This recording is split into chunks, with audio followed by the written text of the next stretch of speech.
welcome Michael Cove.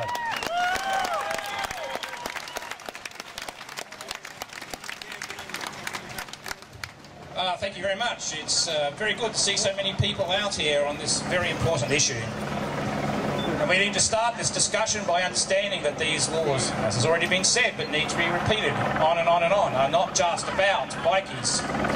The Vlad Act mentions bikies nowhere. The Criminal Organisation Disruption Act has a list of organisations said to be bikie organisations in the back, but the operative bits of the Act apply to anybody and everybody, which means that any organisation by a stroke of the pen can be added to the list at the back of the Act.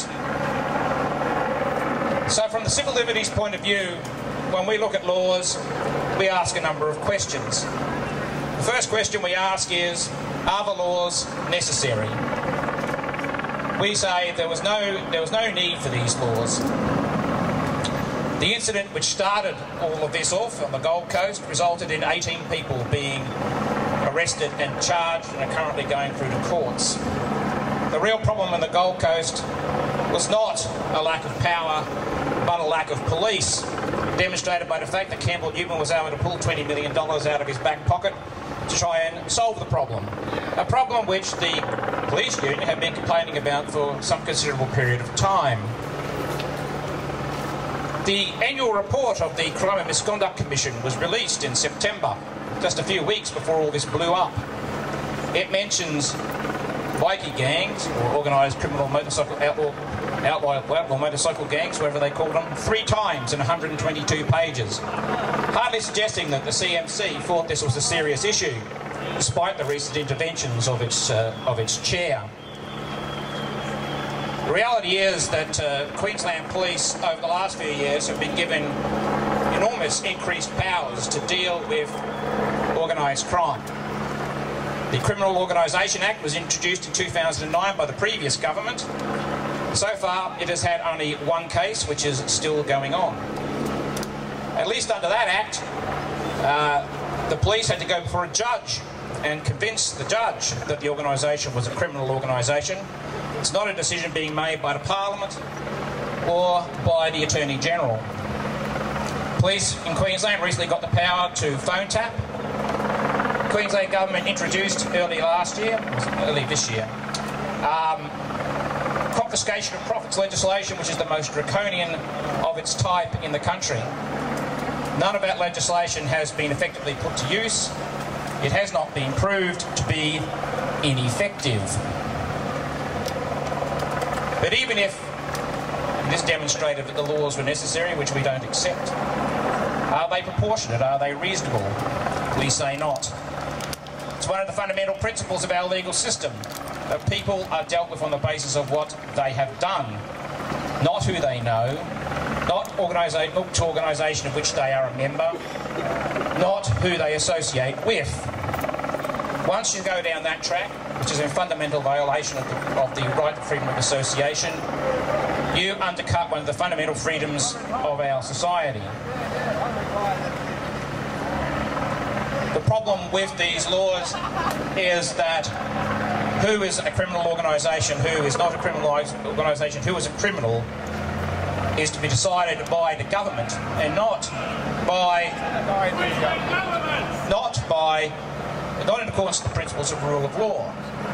Whether you get your organisation stuck in the back of the Act will be determined by who is in the government. Our liberty should not be depend on whether or not people in government are saints or sinners or anything else. It should depend on the rule of law. And we've already seen many examples of how these sort of laws slip inevitably will catch innocent people. We've seen the poor bloke who was harassed because he was wearing a Sons of Anarchy t-shirt. We've seen the police invite people to register them when they want to go for a ride on a Sunday morning. I mean, if you're going to have these sort of things, that's the sort of steps you're going to have to take. Why should people be required to register the police when they simply want to go out for a ride or a drive or anything else on a Sunday morning?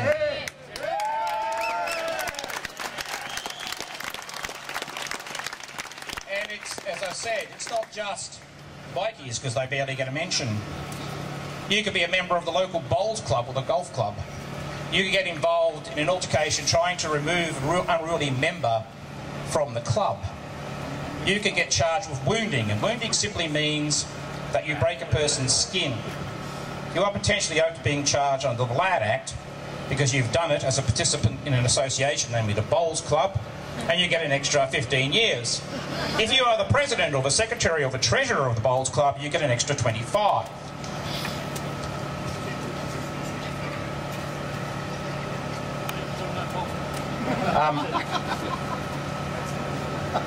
The central problem with these sort of legislation, as I've said, is that it criminalises people just on the basis of organisations of which they are a member. And the expert analysis of these sort of criminal organisations is that mostly there's a small group of people who are conducting these activities, and when these sort of laws are brought in, these people go and hide and the other people leave the organisation. So that inevitably results in the need to expand the legislation, which is what we've already seen. We've seen the laws relating to bail changed so that people who have left these organisations and can demonstrate that they have will still be subject to not being able to, they'll still be subject to the position where they'll have to establish that they're entitled to bail rather than the other way around. We've also seen, and it's appropriate since we're on a Liberal Democratic Party platform, that this government, which is allegedly in favour of free markets and free enterprise, has decided to introduce laws to stop people from conducting their ordinary business. These laws which prevent members of these organisations from being sparkies and plumbers and all sorts of other things. It's a rather strange piece of logic which says that your sparky or plumber has to go through a probity check to go in your house.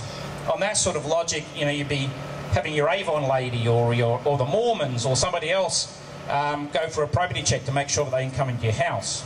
It's very bizarre. Then, of course, the government has had to shut down the Crime and Misconduct Committee, essentially for doing its job.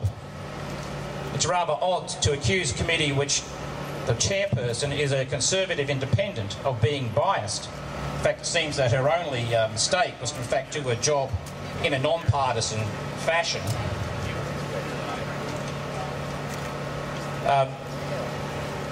It seems to us that the Premier has made much of this as an attempt to advance the war on drugs. It's our view that the war on drugs, along with all these other wars, the war on bikies, the war on terror, all of these wars are just wars on civil liberties. Every one of these wars is a war without end, and as George Orwell pointed out in 1984, a war without end results in the endless suspension of civil liberties.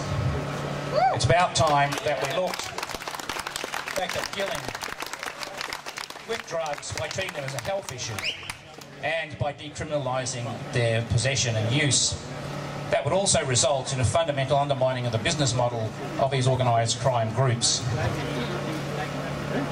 As I said, it's fantastic to see so many people out here on such an important civil liberties issue. Thank you very much. Thank you, Michael.